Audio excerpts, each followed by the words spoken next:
We're joined now by Tim Ashby. He is the director of the Under 2 Coalition Secretariat of the Climate Group, which helps organize Climate Week in New York City. Tim, first I want to get your reaction to Prime Minister Boris Johnson's climate roundtable in New York City as he tries to set the stage as host of COP26 in November. What did you think of it? Well, it's a really important moment in time, and I think Prime Minister Johnson's call for the richer countries to do their part on climate crisis and commit to decarbonise and enhance their climate commitments ahead of COP is really important. I think he really acknowledged as he was travelling from the UK yesterday to New York that those who contribute the most to the climate crisis and have done over time should be in the first line to fight it. And that means positive, firm commitments from the world's largest global economy. It also means the larger, more recent polluters, such as China and India, are really important players, as well as other members of the G20. And we've heard earlier in the year from those governments in the G20 and the G7 making their commitments and statements around climate change.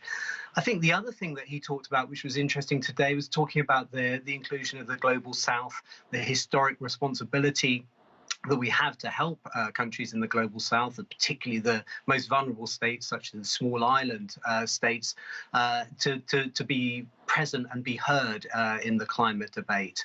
And it's absolutely essential that no voice is ignored in that process. Interesting, this question around open versus closed door events, and I think it's important. I think the reporter there pulled out that it's important for accountability that things are open, but you do need that closed session for the honesty, openness between speakers to build the trust, because governments are going to need to move to change their positions from where they're at the moment.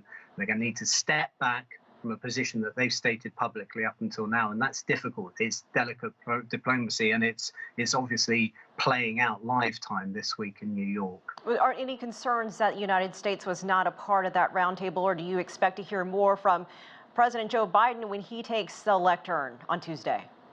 I think everyone is really looking forward to what President Biden has to say. I think on Twitter there have been some hints as to some indications around whether the United States might make some move around climate finance. I think that probably is the particular area that the rest of the world is looking for a move from the United States on.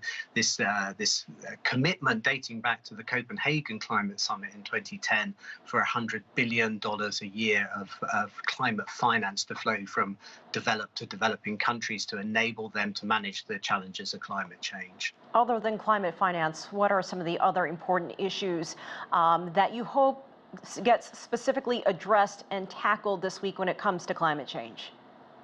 Yeah, climate finance, the money is one thing. Obviously, it's an absolutely essential kind of thing, but it's a totemic issue because it's about trust, and that really is.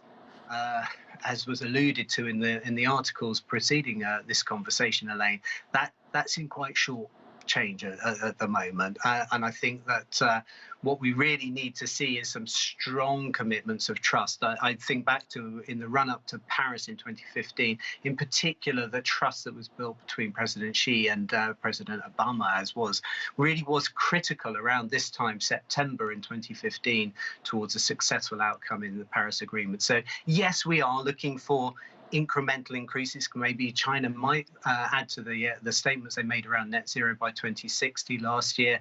We'd love to hear something from countries such as India or Indonesia or South Korea, who still haven't quite made the incremental move from where they were in Paris.